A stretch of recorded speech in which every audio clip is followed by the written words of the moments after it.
It's great to see everyone here for the webinar. And Ambassador, it's very good to see you.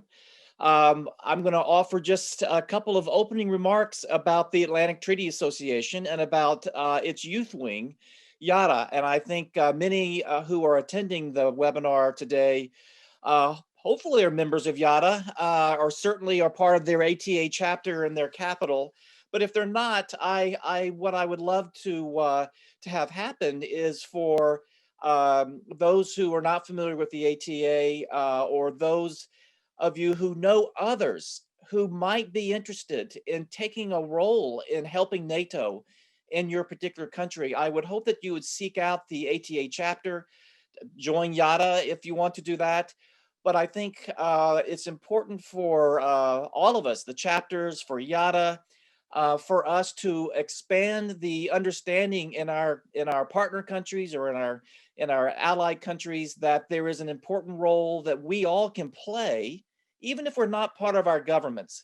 There's important roles that we can play to support the alliance, to support NATO in two ways. One is to make sure that people understand in our respective countries what NATO does, the importance of NATO to our countries, to stability in Europe, and to understand that for this alliance to remain strong, the people of the alliance need to remain engaged and helping support NATO. Secondly, the second way too is this is a way for the peoples of NATO to give feedback to the NATO alliance. I think a lot of people don't realize that, frankly, the Atlantic Treaty Association and the chapters and YATA, they have a role also in letting NATO know how things are going in their allied country, what the public views are and what their perspectives are, and how NATO can do a better job reaching out to the peoples of the alliance to talk about what NATO does, and particularly to deal with disinformation and other kinds of frankly, of attacks that seem to come against some of our NATO populations by those nations that would do us ill. I think NATO plus the ATA chapters have a major role to play in trying to guard against and to push back on these kinds of this kind of disinformation. So for me, as the president of the ATA, an event such as this that the ambassador and Gina are putting on with YATA is critical in this effort to help NATO and to push back on disinformation and to get people who are young and interested in NATO, to get them more involved, perhaps to have a career working international affairs or working at NATO. That's what the ATA is all about fostering, and YATA plays an important role there. So I will stop there and just say to everyone, thank you again for your participation. I hope we will see more of you, and I will hope that as the years go by, we will have an even closer NATO, ATA, YATA cooperation as we strengthen the alliance and as we strengthen the unity that is so important to the alliance. And without further ado, I'm going to turn it over to Gina, who's going to have some few words, and she will introduce the ambassador. Thank you. Thank you, Jim. Thank you, Ambassador Braje, for being with us here today. Welcome, and thank you all for being with us on the 1st of July. It is the first day of let's say, vacation for some, but it's a great pleasure for me to moderate this webinar. And to say that since its creation in 1954, the Atlantic Treaty Association and years later, its youth branch have played an important role in supporting the activities of NATO, but above all, promoting the objectives of the North Atlantic Treaty Organization by channeling its messages and communicating its messages to the young generation. Our association draws together more than 37 ATA national chapters, and as well 25 YATA national chapters, expanding this way our outreach efforts amongst member countries, but as well partner countries of the alliance, with many different languages of each national chapter, YATA imposed an important, but at the same time, a unique platform committed to disseminating NATO messages, but also to contribute with our own messages through our events like this one is. And I am beyond grateful that we can communicate these messages in several languages, in Spanish, in Greek, in Italian, in Dutch, different languages in the Western Balkan countries, the Baltic countries, and expanding ourselves until Israel, Azerbaijan, and Armenia as well. As the leader of this young association, I firmly believe that my role, but as well YATA's role in this process, is essential, and that we are all committed to further and strengthen our cooperation with the Public Diplomacy Division. We do believe that being a political organization, NATO is foremost a military alliance where one for all and all for one is its driving force. And exactly in this context and in this framework, we closely cooperated and worked together to bring to our young audience attention the importance of NATO's enhanced forward presence battle group deployed in the eastern part of the alliance. With 4 multinational battle groups, combat-ready NATO eFP is a demonstration of our alliance's strength and its transatlantic bond at the same time. To speak more on this occasion, I have the honor to introduce to you NATO Assistant Secretary General for Public Diplomacy, Ambassador Baiva Braje, that will share her remarks on the topic. Also, in this panel, we have several national chapters representatives of YATA that will share their own country's remarks on this issue. I am glad and honored to introduce and to give the floor to Ambassador Braja, and after her remarks, we'll go to the first round of questions with our panelists. Ambassador, the floor is yours. Thank you very much, Jim Townsend, the president of YATA, and of course the president of YATA. Gina, it was a pleasure to see you yesterday, and it's a pleasure to see you today. So the battle rhythm is good that we have the cooperation. I would like to thank both YATA and YATA for their work throughout the years, but also now with reinvigorated cooperations that we have, especially during COVID times, that allowed us to really digitally expand the cooperation with many chapters across the alliance, but also for the work that you do in the countries on the ground. That is the most important work, because of course you reach people and audiences that are there in our member states and also partner countries. And that is what our mandate is about, to increase awareness of NATO, to increase support for NATO, because our joint mission is to maintain peace and security in our countries. NATO is a defense alliance. It's a political military alliance, and as there is no prosperity without security, for us, the most important part is to maintain the peace and security that we have had and benefited from.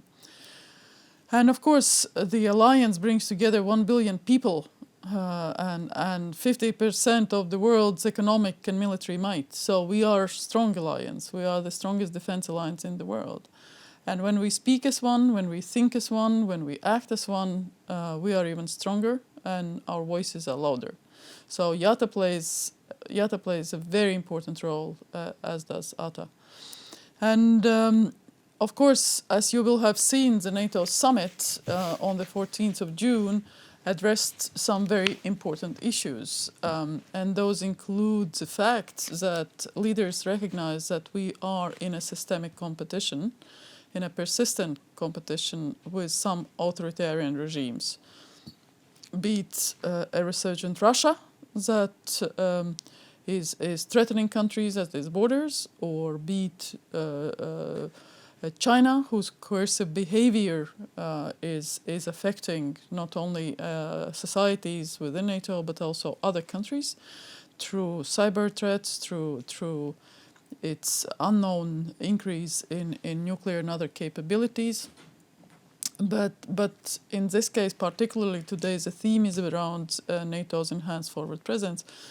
Of course, the response that the allies, the 30 countries that are within NATO, by consensus decided, it happened after the 2014 illegal occupation, annexation of Crimea, and the illegal support that Russia has provided since then to certain groups in eastern Ukraine. So in that respect, NATO very quickly, all 30 allies acted after this aggressive behavior by Russia to ensure that the security and defense of 30 allies as the alliance was ensured.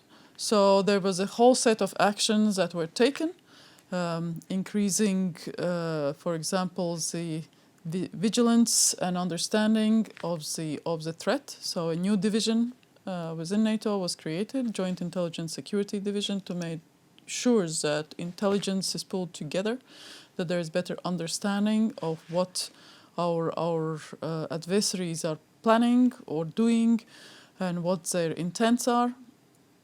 And compared to the time in 2014, this year, for example, we clearly recognized that, for example, what Russia was doing at Ukraine's borders in April, increasing the numbers of troops and equipment and so on and so forth, we saw it in real life and we recognized it, and we were able to increase our readiness to not to allow any types of surprises to happen. The other important action that was taken in 2014 was to make sure that there is a so-called forward presence of NATO in the countries on Russia's borders. So the enhanced forward presence battle groups were established, and those are they are not big. They're just a bit more than 1,000 troops in each of the countries, but it's a very strong symbol of alliances commitment, because there are more than 20 countries present in those 4 battle groups, enhanced forward battle groups, and they are there for deterrence, for exercises. They are not aggressive, and they are in response to of course, developments that Russia had created. In addition, allies on everyday basis work together. Not only in the battle groups, but also, for example, there was a sort of reform of the command structure that was created. And again, several other actions, including in my division, we increased certain ability to understand, but also to engage with our publics, but also to clearly see what is happening in the information environment, to deal with megadata, to recognize certain trends. The same in our cyber teams. Again, by working together and increasing the skills, the knowledge and technology abilities, people were able to clearly see and understand if there were certain trends developing and how it was affecting the alliance. So there was a whole set of actions that were taken, but the enhanced forward presence in that respect in the 4 countries, they clearly show the commitment of the alliance. They clearly show that all the allies are contributing to the deterrence of the security and peace in the whole of Euro-Atlantic region, and also that allies want to work together in a very practical way. We are very open and transparent about the national contributions to forward presence, which countries are there. Our presence is also subject to the arms control procedures and confidence and security building measures. And Russia verifies and uses the opportunities that we make available. We are also open in that respect that we invite, for example, Russian journalists to the Distinguished Visitors Days if there are big exercises. Even now we had the biggest strategic exercise of this year just recently took place. And we invited Russian journalists on a press tour to witness what actually was happening, that it was an exercise where the troops were learning how to work together. Of course, we have seen disinformation and false narratives that were intended to erode trust in NATO troops deployed in the enhanced forward presence in the battle groups. It didn't work. There was very quick action locally by our colleagues, by the NATO allies.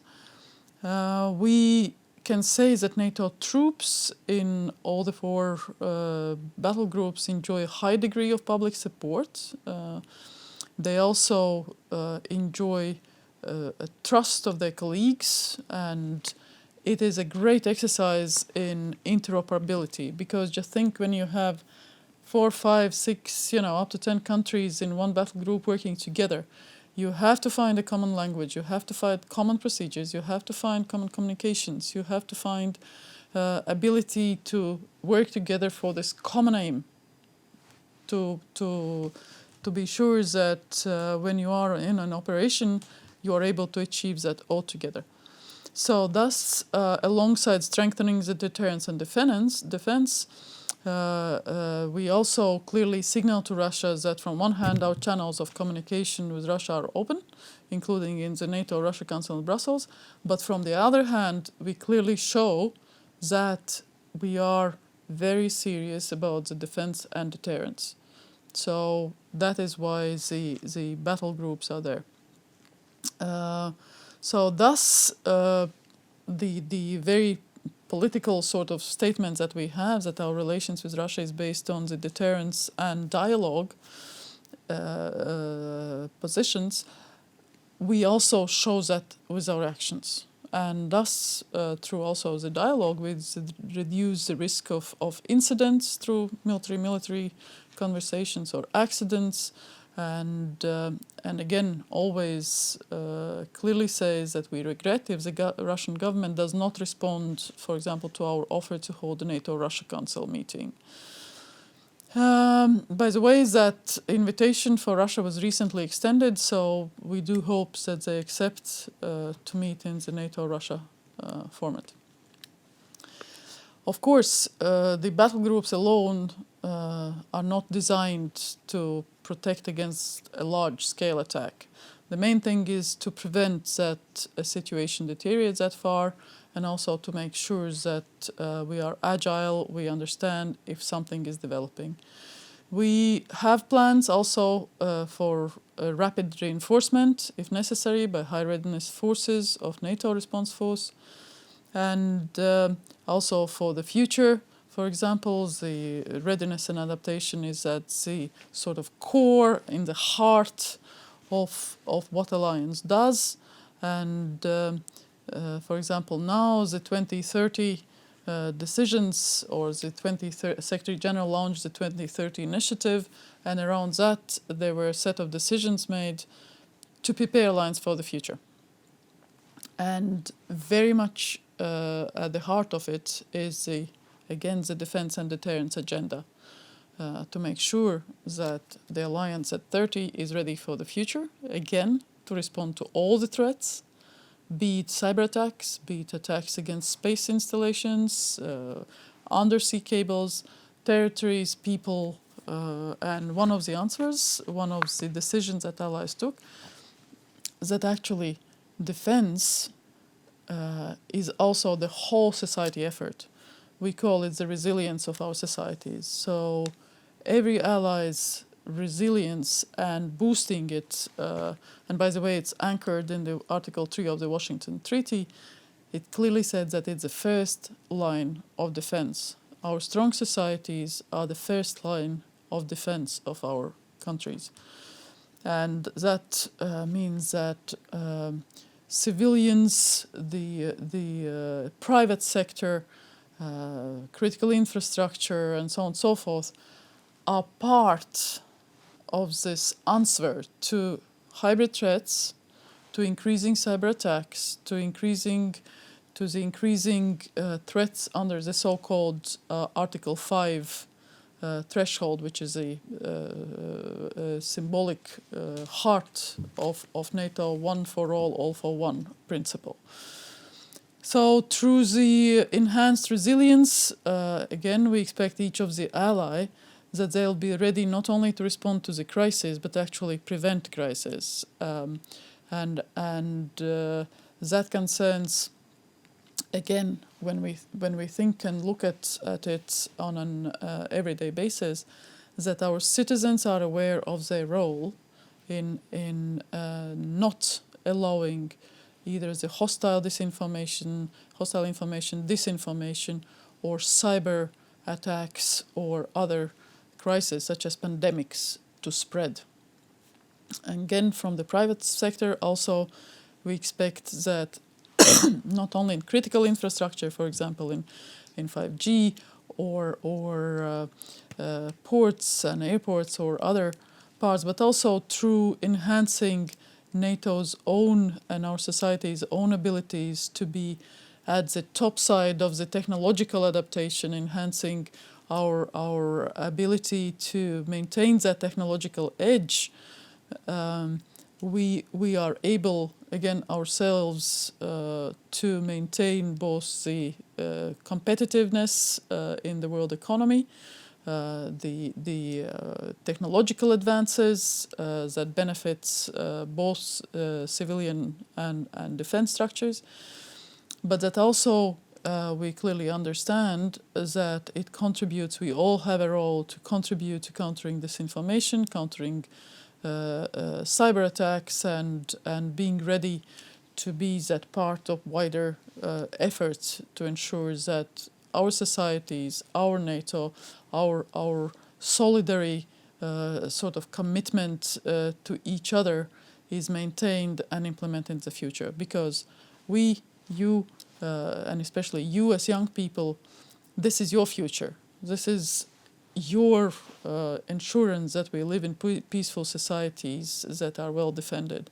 And for that, we need to maintain NATO that is strong, that is solidary, united, and also indeed well equipped and strong militarily.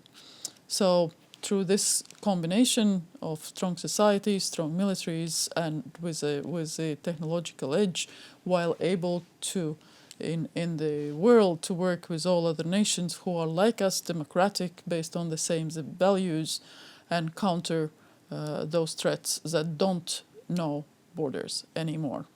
So with this, I think I would conclude my introductory remarks, and again, I would just like to say that we are all together in this common effort to defend our lifestyle and the way we want to see our futures.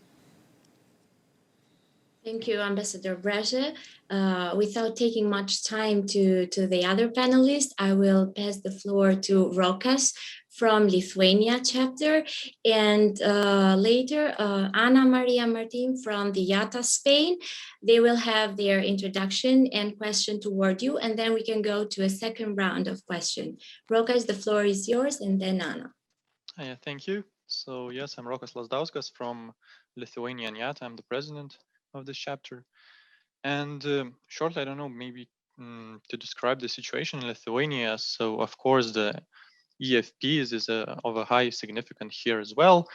And the decision to bring the unit into Lithuania was really gladly greeted by the citizens, as it was one of the first significant marks of real action to implement troops into the country of NATO within the aggression, within the actions that were happening in Ukraine.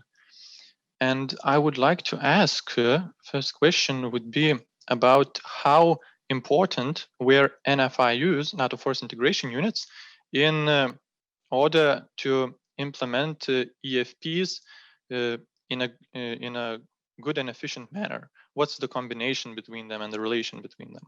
Hi, everyone. Thank you very much, Ambassador, and thank you, ETA and YATA, for organizing the event. I'm Ana Maria Martin. I'm the chairwoman of YATA Spain. And my question would be, do you believe that there is any room for more countries to join the enhanced forward presence battle groups? And if so, which countries do you believe are potential allies in there? Thank you very much. Thank you, Ana Martin. If we can go to Carl and then Mia from Montenegro. Sure. Thank you very much for initiating this webinar. My name is Carl Mandelid. I am the international coordinator of YATA Norway. Norway has been a part of the eFP since spring 2007, and has been active up until this day with a varied amount of troops, varying from down to 10 to up to 200. And the Norwegian forces trained together with soldiers from Germany, Belgium, Czech Republic, the Netherlands, and the host nation, Lithuania. My question is, what do you see as eFP's most pressing challenges today? Thank you, Gina. Dear Ambassador Braja, dear Mr. President, and dear colleagues, good afternoon. First of all, I would like to introduce myself shortly. My name is Mia Lucic, and I'm the president of YATA Montenegro. Thank you for having me here. It is a real pleasure and honor being here present at this online event and listening Ambassador Braja speaking and having the opportunity to ask her a question. I would like to ask Ambassador Braja, how can NATO and allies become more resilient to cyber threats? What kind of malicious cyber activity may lead to the invocation of Article 5? Thank you very much. Thank you very much. Shall I take the questions and try to answer? Two of them actually do link together. So the NATO force integration units and the FPs, of course, it was a very obvious sort of decision that it had to happen, because again, when we look at the battle groups, the development also was gradual. The first actually for example, to arrive in Latvia were the Americans and Norwegians, even before the eFPs were established, even before the decision was taken. And they were there already on the ground in a training base in Adaji, starting to work together. And then, of course, gradually after the decision was taken to establish a battle group, to establish this enhanced forward presence, Canada took the role of the framework nation, and Germany did that for Lithuania, and UK did that for Estonia, and US for Poland.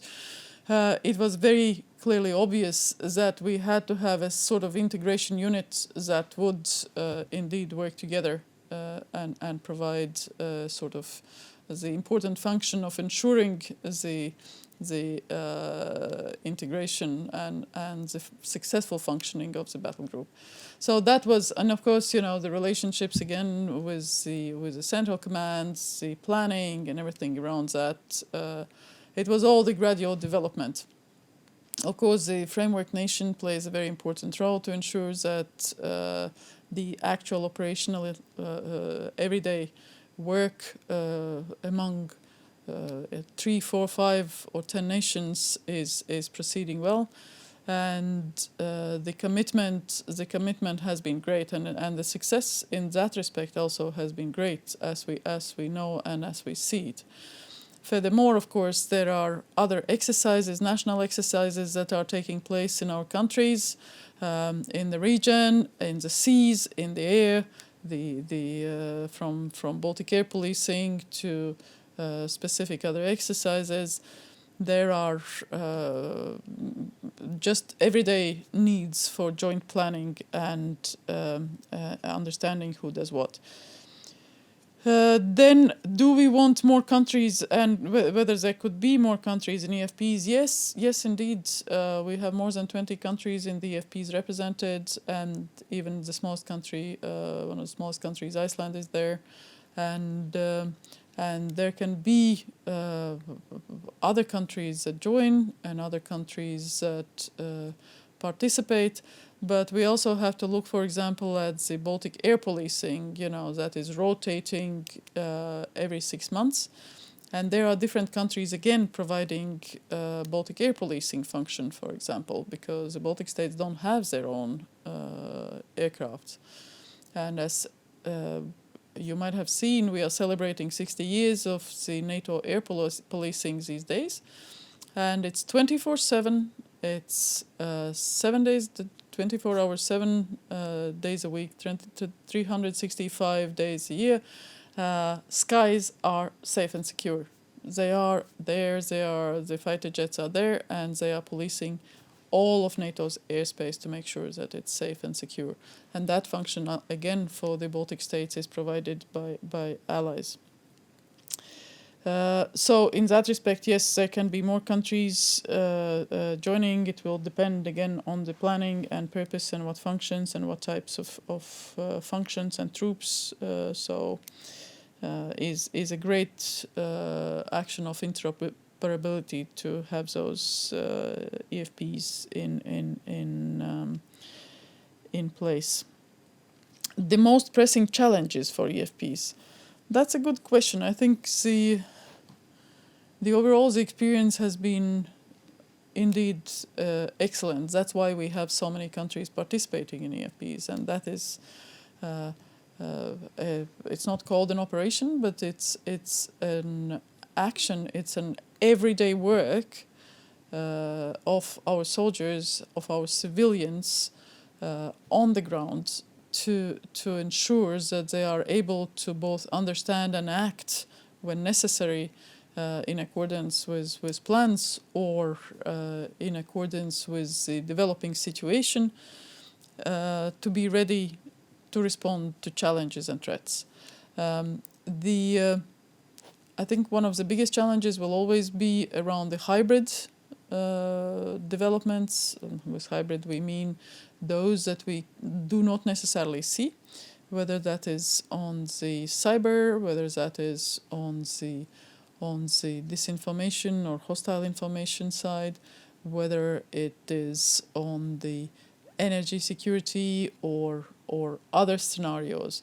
And I think that will be, and that is a challenge, how to combine the hybrid and hard responses in a situation that is developing. But that is a challenge that is not just there for the FPs, but I think for all of us as allies in everyday situations. So I think that is indeed this gray zone is indeed something where, again, going to the next question, the answer is that I think consciously or subconsciously all countries are choosing is increasing the resilience of our societies. And again, NATO is a platform for cooperation, of course. We also have standards, especially on the military side, so that allies can work together.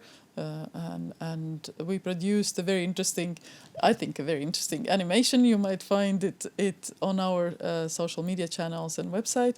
What are these military standards, for example? Stanax, because allies need to understand if they say pants or trousers, what do we mean? Or, for example, there are even standards, Stanax for military dogs when they participate in operations. What types of equipment are produced and how it's called and how it's used. So the standards on the military side exist.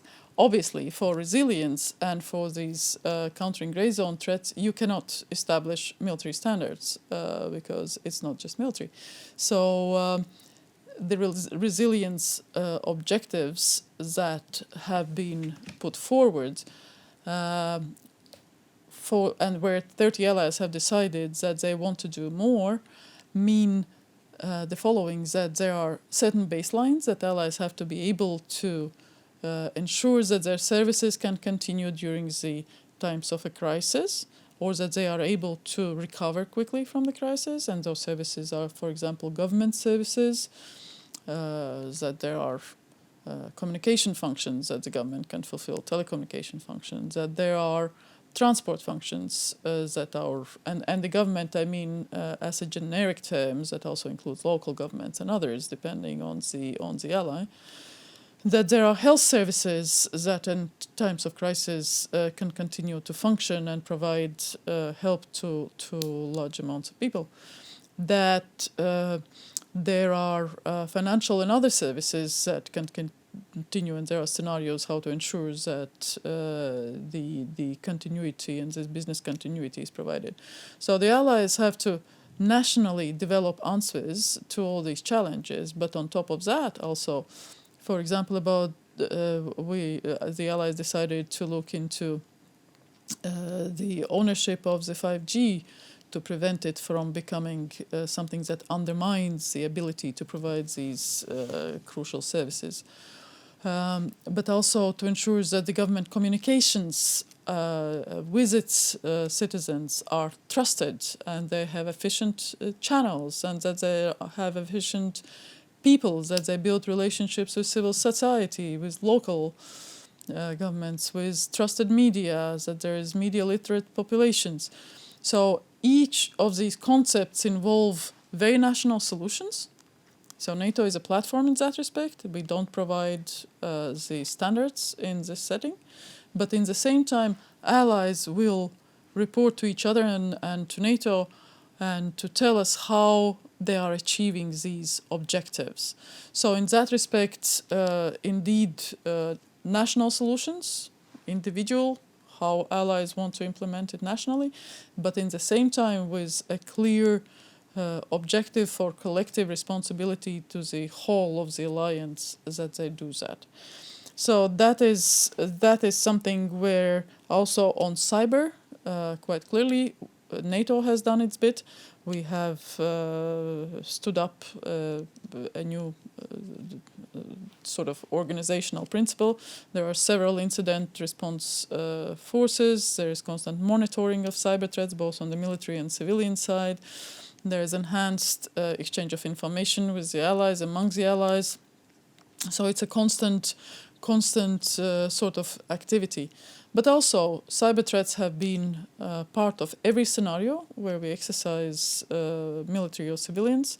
So in operations, we have provided training.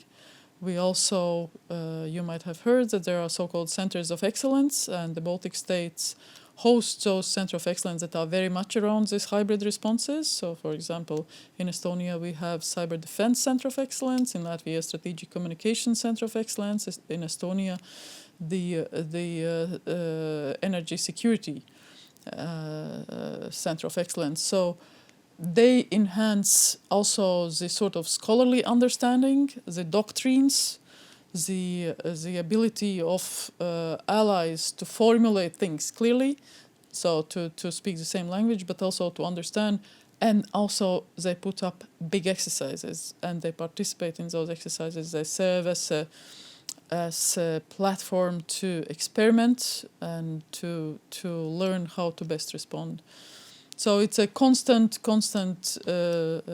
action at various levels. Having said that, a lot depends on the allies, because national systems, national responses in cyber, we all know that we are as strong as the weakest link, and there is nothing like a perfect readiness for a cyber attack. There are constant poggings and constant phishing attacks against us all at various levels. And there the answer is enabling individuals, enabling private sector, and really raising that bar of understanding and ability not to ourselves become subjects of attacks and threats. As I heard it once, I think it's quite successfully shows that on the cyber, for example, we always choose what we eat, right? What we put in our mouth, what we drink. So with the same attitude, we have to treat disinformation, we have to treat cyber, we don't open or don't upload on our phones or devices or elsewhere stuff that we don't know necessarily, right? That might be poisonous. So we just have to get that sort of resilience and literacy into ourselves, into our societies, into our citizens, our children, family members, friends, and so on and so forth. Thank you, Ambassador Braja. I would like to share with you two questions coming from our Croatian chapter, and then we'll go back to Rokas and Ana Martin again. So the first question from our young leaders at the Croatian chapter is, US is leading one battle group. Does it show how the Euro-Atlantic cooperation has improved? The second one, what are the steps in making Ukraine closer to NATO, considering the geopolitical influence it has in this contest? And then Rokas, to you. After you, Ana Martin, you can take the floor immediately. So envisioning brighter future, as eFP battle group's presence is defensive, proportionate, and in line with international commitments, do you see any circumstances under which such units may be dissolved? And another part of the questions is in a way opposite. Do you see necessity to enlarge AFP's presence according to current geopolitical situation, especially with rising uncertainty in Belarus, for example, and holding in mind that expected growth has slowed down during pandemic period? Here in Lithuania, the size of battleground reached less than a half of planned increase during 2020. So it's another thing why the growth has slowed down and how does it impact the situation? Okay. And my question would be regarding the visibility of these actions. So due to the little knowledge that there are regarding these topics, when it comes to the youth, and this case, for example, the YATA network, how can we ensure that these activities driven by NATO and the member states are getting to be known and are kind of more visible to them? Thank you very much. On the US presence, it was excellent and very encouraging to see this transatlantic unity during the summit 2 weeks ago. There were some turbulent years before, as you know, during the previous administration, that were not necessarily easy, but in the same time, of course, they also encouraged allies to understand and value the significance of the alliance even more. The summit on the 14th of June, where President Biden clearly stated that he trusts in this multilateral alliance, in the relationship with allies, and committed himself in making the ties and the bonds ever stronger, because again, the challenges and threats that we face are pretty global, and also the US needs a transatlantic alliance to help it to address these global challenges. And so the best way to standing up for our security values and the future is, of course, together. So in that respect, US presence in Europe and in Poland, in the Baltic states, their participation in exercises has been strengthened. We do know that US is currently looking is conducting its own posture review. And we don't know when the results are coming, but it's a process that is quite particular. You know, you look at the threats, you analyze, how to address them, and what type of posture where you need. So I'm sure that as we saw already, the troop decrease in Germany was stopped by this administration. So quite opposite, there is even a bit more troops in Europe that the US has committed. But of course, the challenges and threats can be everywhere. So nowadays, they are very often technology enhanced and enabled. And it's not only, the kinetic presence that is important. And especially we saw that during the cyber attack on the US colonial pipeline. You saw that there was that was a huge attack that actually paralyzed the part of the US's fuel supply. But what was done, and part of the discussion is about the efficient response also, what can NATO do about that, was a very efficient response by the US going after perpetrators of that cyber attack. So not only identifying them, but actually recovering the money, blocking their accounts, and actually imposing real costs of the perpetrators. Furthermore, as we know, the President Biden and the US administration, of course, also clearly stated to the President of Russia and the administration of Russia that they need to do more, and they have to prevent Russia becoming this type of bed of poisonous attacks globally against infrastructure and people of our countries. So imposing costs is and prevention, deterrence, and imposing costs is not only important, again, on the ground, but also in cyber, also in disinformation, and elsewhere. And here civil society and trusted actors play a very important role. So whether it's the attribution of those attacks, and that's usually a national exercise, or identifying and calling out the perpetrators of hostile information attacks or cyber attacks, imposing costs, that is something that applies as a deterrent also in the hybrid attack sphere. So, and in that respect, US showed a very good example in that the cost imposer can be real. For the enlarging eFP's presence in Lithuania or elsewhere, well, last time I looked in April, there were more than 2,200 militaries in eFPs, around 1,500 in Latvia, 1,200 in Lithuania, and so on and so forth. So it's a number that I guess is manageable. It's a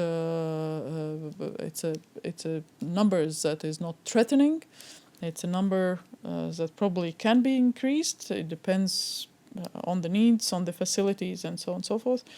But that again is a different discussion.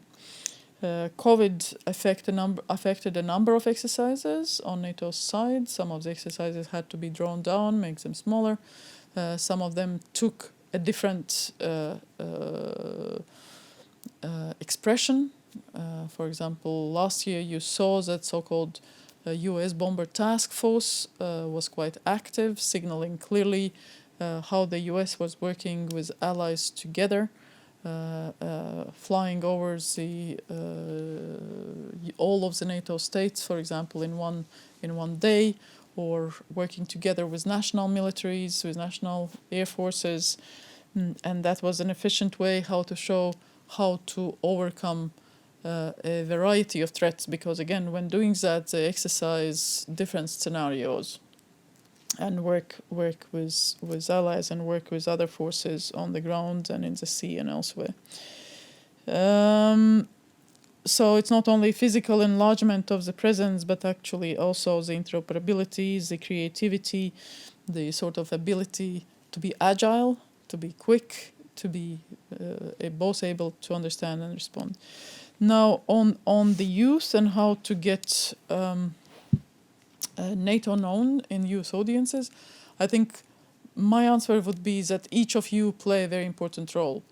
And I want each of you to be a NATO ambassador, to talk to your friends, to challenge them, to, for example, we are trying to encourage a so-called model NATO exercise in the high schools or in universities, where classes, universities would play out that each of them is a team behind with an ambassador playing out a real situation of making decisions in NATO. And UK is very good in that respect. Also US has quite a number of model NATO games and scenarios, and we would like that to, of course, be increased and expanded to other countries and other schools and universities and elsewhere. We also work a lot with innovators across the alliance, young innovators, startups, universities, where we challenge them for ideas. We had the policy hackathons this January, where also University of Vilnius participated, but also Polish colleagues have done events with us, Baltic Defense College have done events with us. So it's very important to actually have for the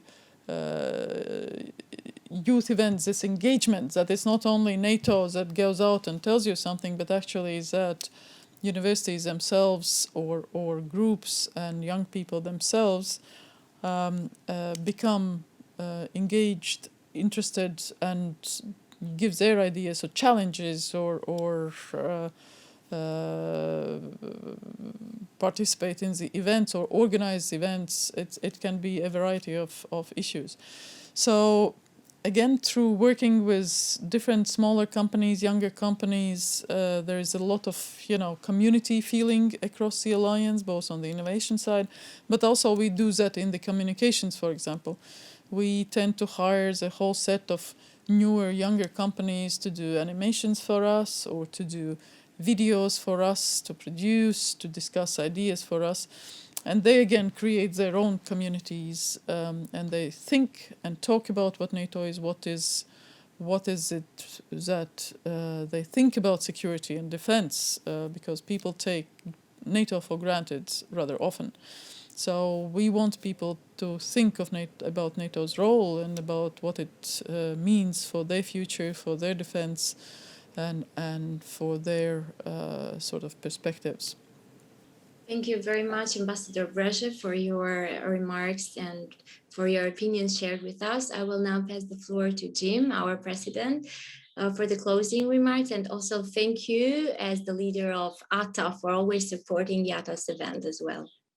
Thank you all very much. And Gina, thank you. And Ambassador, particularly, thank you for your remarks. I know you have a very busy end of your day there in Brussels, so we won't keep you much longer. But I just wanted to say not only thank you, but I felt that I was in the Pentagon as Deputy Assistant Secretary working on these eFP deployments and the US going to Poland and all of those things. So I was very familiar with the issue, and I really admire your fielding of these questions.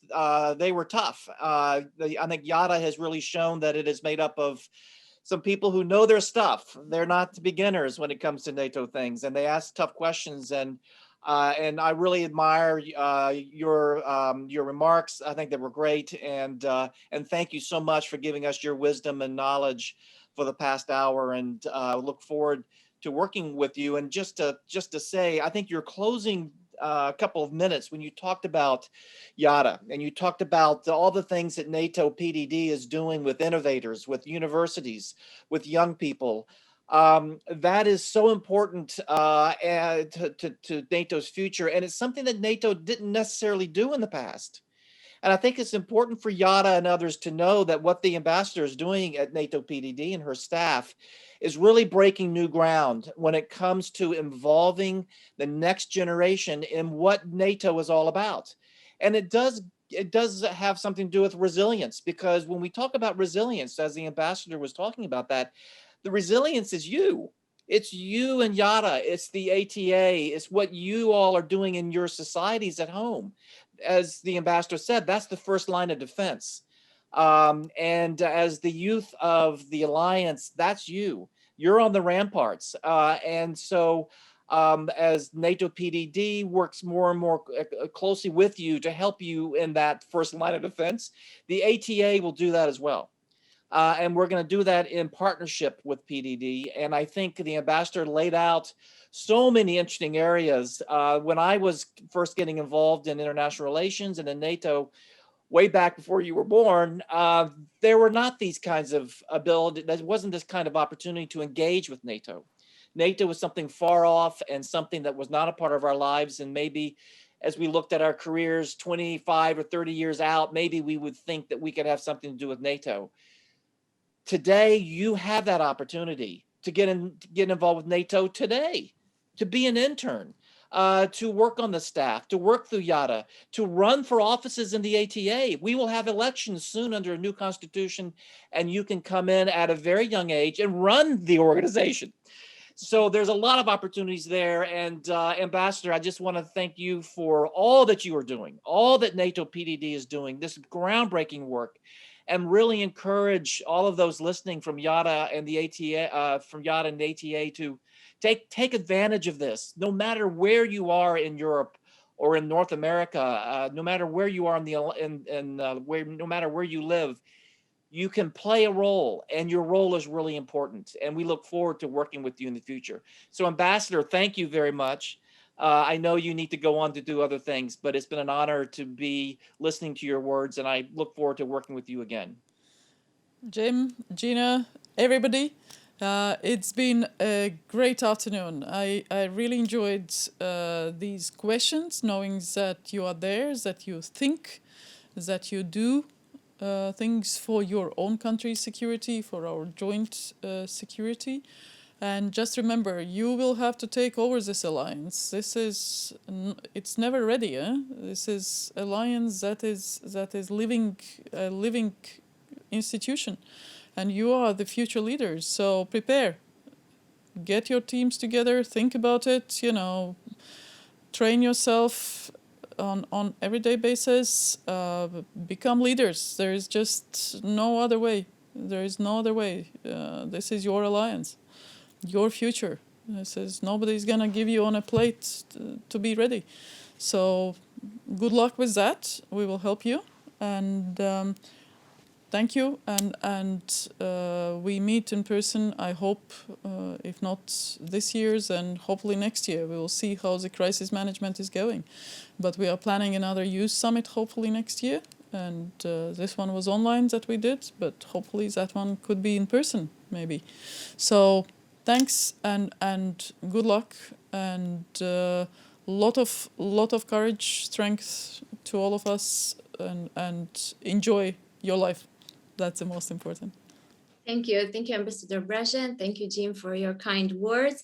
And now, as the second part of this webinar comes, we will give the floor to have their own countries remark to Spain and Montenegro. These are two contributor countries to the eFP battle group led by Canada. So Ana Maria Martin, the floor is yours. And then Mia, you can take the floor right away. Thank you. Thank you very much, Gina. So the Enhanced Forward Presence has a defensive and a multinational character concerning voluntary contributions and an interoperability nature. And it also possesses a capacity of deployment in the Baltic countries and in Poland.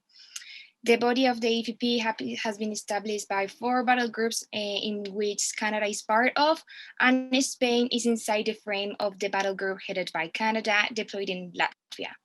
So the second Spanish contingent, which is known as eFP second in Spanish, is formed by more than 300 soldiers from different divisions of cities all across Spain, which is organized through the mechanized tactical subgroup made up of units equipped and armed means. And some of the tasks that these units are involved on basically aim to enhance the forward presence in Latvia through, for example, the task force of the 10th Brigade Guzman el Bueno, the 1st Brigade Aragon, or the 11th Brigade Extremadura. And would basically provide logistical support, and in addition, the forces provided by Spain include 1 artillery battery, reconnaissance squad, and the staff officers integrated to the battle. So when it comes, for example, to the activities that YATA Spain tries to organize in order for the youth to kind of get to know what we are doing here, we try to participate as much as we can in the activities organized by YATA International. In this case, for example, we're delighted to be here. Thank you very much, Gina and Jim, for organizing the event, but also somehow to participate with the Spanish organizations that try to make of NATO a more known topic in Spain, and also for the youth to get involved. So today I'm going to give a brief presentation on the importance of NATO for Montenegro, as well as to present to you some of our most important activities. So joining NATO was one of the most important moments in our recent history, especially when we reflect on our turbulent past. We were able to take our place in the world's greatest military political alliance. Since NATO is a source of stability in unpredictable geopolitical environment, it means that our country is safe, that we are safe, and that our voice can be heard clearly. We make decisions on an equal footing with other members. We belong to a family of nations with whom we share common values. United, we are stronger and safer. NATO is indispensable for security and stability of Montenegro and wider region, which proves growing support for NATO in Montenegro. 67% of Montenegrin citizens would vote for Montenegro to remain in NATO, according to the latest NATO report. And that data is really incredible, especially when you take into account the fact that last year NATO survey showed that only 50% of citizens would vote to stay in the alliance. So that is a proof that citizens of Montenegro perceive NATO positively and they see the benefits of membership. So now I would like to say briefly about us. YATA Montenegro is very active in promoting Euro-Atlantic ideas and values among Montenegrin society. YATA Montenegro contributes and works together with the Atlantic Council of Montenegro in order to identify and shape responses to major issues facing NATO and transatlantic relations, emphasizing the importance and the role of Montenegro as a NATO member in the international processes. The ACM continues to work on raising awareness and enhancing dialogue on all security issues. This year, we have 3 important projects, including a series of online talks and policy briefs as a prelude to the ACM's annual flagship event, To Be Secure Forum. The ACM is the main organizer of the Be Secure Forum, the largest political security conference in CEE. The To Be Secure Forum is an annual high-level forum which deals with issues of global, Euro-Atlantic, and security issues in CEE. The ACM has been implementing the Digital Forensic Center project for 3 years, which fights against disinformation, propaganda, and malign influence. A project that the ACM is currently working on is being implemented with support of NATO PDD and will result in the Western Balkan Security Report that will identify key security challenges, provide recommendations, and policy options. These are just some of the key activities in which YATA contributes. Thank you very much for the attention. Thank you very much, Ana Maria and Mia. Thank you, Ana Maria, again, and let's hope that we will all be together in the Madrid summit next year. And as well, Mia, as a Balkan country, I have to say that for many years, through the Balkan countries, we have been called, let's say, the security consumers, but now we have the possibility and the chance to be also security providers and to give our contribution in this deployment force. I will call now Rokas from Lithuanian chapter, and right after Carl from the Norway YATA chapter. Yeah, so most things already are mentioned, and not a lot to add up. As after such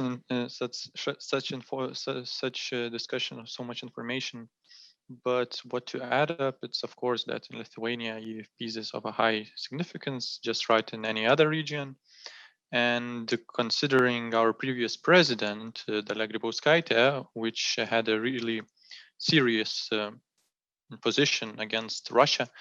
And it was one of her achievements. Actually, she had a big part in getting the eFPs in Lithuania in good manner. So the most important of the security assurances is that Lithuania was given at the NATO summit in Warsaw. It was that alliance and collective decision decided to establish enhanced powered presence to the Baltic states and Poland, as everybody knows. And battle groups in Lithuania, as mentioned before, are being led by Germany. And for first 2 years, roughly 8,000 allied soldiers from 9 NATO allies have served in the unit on a rotational basis. And now that amount has grown to almost 20,000 soldiers, adding 5 more NATO allies. So the goal was achieved to directly show the citizens of Lithuania that NATO is willing to implement a real tool, deploy a real unit of soldiers as a significant force in deterrence against possible aggression from the East. And I think, yeah, more or less, this is the main point from the Lithuanian perspective and how high of a gratitude we feel against the NATO actions in such manner. Thank you, Rokas. I'll pick up the word from here. First, I will just say that Norway's participation in NATO is crucial for us as a small country in terms of our security. So we are all in favor for multinational corporationships, and not only amongst security in terms of NATO, but also in terms of trade, and as we've seen recently, medicinal supplies, right, due to the pandemic and whatnot. YATA Norway, we have, as we talked about how to engage the youth in the youth awareness about NATO. YATA Norway actually has 5 local chapters, which I think is quite unique for a YATA chapter, which is part of our work to increase the awareness about international security questions. So we have 5 local chapters, and then we have the main chapter, YATA Norway. So we have both local and local events that's recently been streamed to make them more accessible to everyone. And a little bit about Norway's contributions to the NATO's enhanced forward presence. As I mentioned earlier, we've been part of the operation since spring 2017. From May until December 2017, we deployed a mechanical company consisting of 200 men and women from our army. And from January until the end of 2018, the number of soldiers went down a little bit, consisting about 30 soldiers, which then focused mainly on informational gathering. The number stepped up again from July 2019 until the current date. We have about a mechanical group consisting of about 130 soldiers, which is part of a German-led multinational battalion based in Lithuania. Yeah, I think that's it for me. So I'll pass on the word. Thank you, Rokas and Carl. Thank you, Rokas. Again, we were in 2018 invited by the Lithuanian chapter when eFP presence was also one of the main lecturers and trainees of YATA. But as well, I have to say that YATA Norway and the same as YATA Italy are specific in their own organization, because they are also divided in regions, which is very, very unique of you. And I have to say that you have done a lot of contribution to NATO and also provided a Secretary General, let's say. I'm very honored to have been able, with the Atlantic Treaty Association support, to organize this webinar and to have you all here, and why not to share your own country's remark. This won't be the last event that we are organizing, but as we see, maybe some of us are on vacation during July, so maybe we will meet again in September, and a lot of events are coming up organized by YATA and ATA as well. So I think that with the last remarks of Carl, we come to the end of this webinar. Jim, thank you again for your support. And we can all call this webinar closed. So thank you for participating. Thank you all very much. Have a great summer. And Gina, thank you for your great drive, your entrepreneurship, your creativity, and your leadership. Thank you so much for that. You're really making YATA the engine of the ATA. And thank you, all of you, in all of the provinces and chapters and all that spreads across the alliance. Thank you for all of your great work. As the ambassador said, you're the future. The future is not someone that looks like me. The future is you guys. So get ready. Thank you, Jim. See you on the next event. Bye. Have a nice vacation.